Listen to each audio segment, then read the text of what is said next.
Yo, what's up? This is Andrew from Comeback Kid. We're here at the Nile, and you know what it is already, right? It's DaBelly, innit?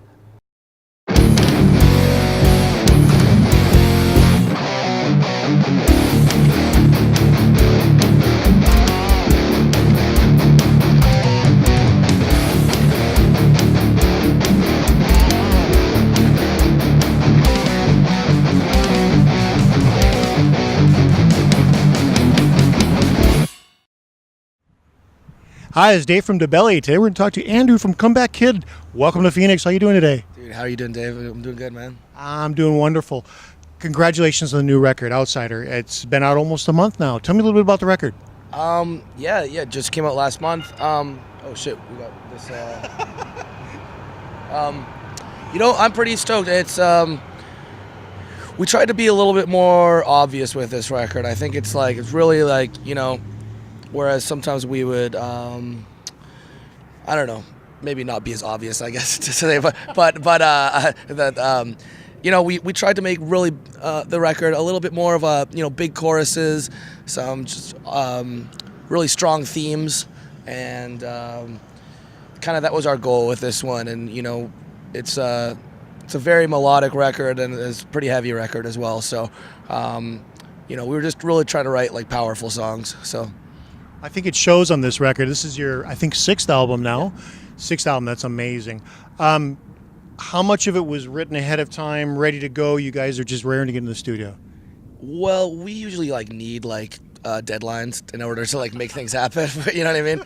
We're older dudes now, so Jeremy has a baby and stuff. So what we did actually, so we all live in different cities actually. We live in Toronto, Winnipeg, and Vancouver. So we'll all write our own stuff, and then we'll meet in Winnipeg for a week, and then write, and then dissect each other's songs or whatever, and then we kind of demo it usually, and then we take time away and to reflect on it a little bit, and then just so I think we probably did 3 writing sessions of a week each.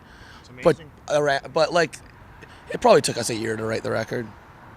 You know what I mean? Between coming up with ideas and to the actual finished end. So, and the songwriters that are in the band, everyone kind of takes a different approach. Sometimes Stu's demoing at home. I'm a little more old school. I like to kind of feel it out in the room and not waste time fucking programming drums until But well, that chance for the songs to evolve, that year that it took to put the album together, that gives us a chance for the songs to sort of uncork and breathe a little bit and evolve. Oh yeah, I mean, once we have a single called, I guess it became a single called "Surrender Control," and I mean that song got rewritten 3 or 4 times. So, sometimes you think the chorus totally was a different chorus originally. You know what I mean? Yeah. So.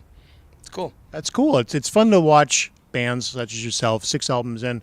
There's certainly been an evolution to your music. Where do you think the evolution occurred on this album as compared to your last Die Knowing?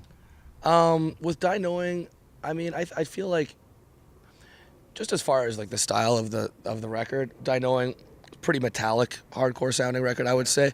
And we actually consciously ended up putting, for better or for worse, put the heavier songs at the front of the record, and then any of the melodic stuff, which we always do. We always do melodic kind of songs.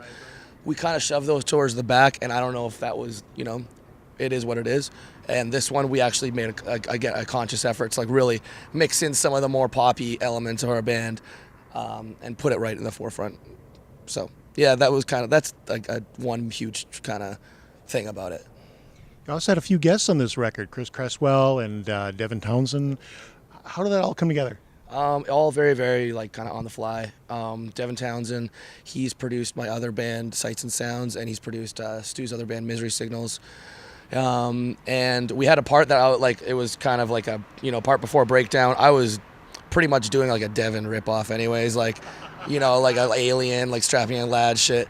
And then so this is the Dev part. I'm gonna do a few a harmony over the thing. And then Jeremy, our guitar player, was just hey, why don't you text him? He had never met him before and stuff.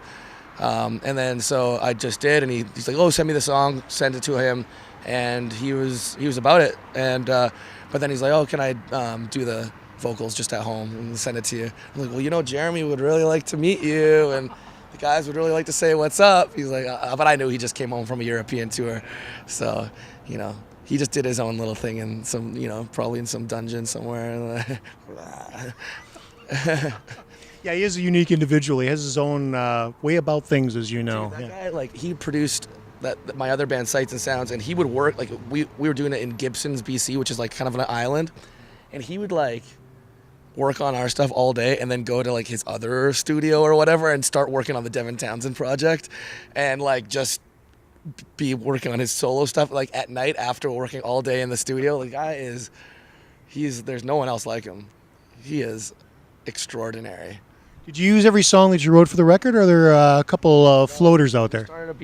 We have a couple B-sides, and we covered Beds Are Burning by Midnight Oil. So right now we're kind of trying to decide what to do with it. And I'm trying to decide if I should like start a label in Canada or something like that. That'd be an interesting cover. I can't recall anybody else doing it. I think that'd be kind of fun to hear. Yeah, I would love to show you. We'll have that chance. We got to get it out before our Australian tour, though. That's the goal, yeah. Well, speaking of touring, you're going to Australia. When is this all coming about? It's well, we're mid-October for anybody watching at home, and you guys have been out for a little while. Where are you going next? We're gonna do Europe next. We got a little tour with Every Time I Die out there, and January we're gonna do like a Southern Europe tour. Like I got a whole like from like Greece to Portugal, just like in the Eastern Europe stuff. Pretty much we're booked up now till next summer, and that's kind of how I like it. I like to kind of it's hard for me to like plan tomorrow, but I can plan like 7 months from now easy. Yeah, being in the music business is a must. You know, you got to get out there and do your thing. It's always kind of that like rush. Hey, like we got to make sure we got something going. Hey, what's going on? You know, in March or it's November now. Oh shit! Like, you know, it's running out of time. Well, the good news is new record. For bands today, it means you're going to go out on the road for a year, sometimes longer, and you know, that's the necessary part of it. Yeah. Yeah, that's kind of like what we're trying to do, and just try to balance like any kind of home life people have with their families and stuff, and being on the road. It's nice to find that balance, but I'm just stoked that like we can be busy, and this is what I like doing, like playing music, and so happy to do it. Well, that's all I've got today. Anything else I missed? What else you want to talk about? No, man, it's all good. Thanks for your time. Thank you. Appreciate it.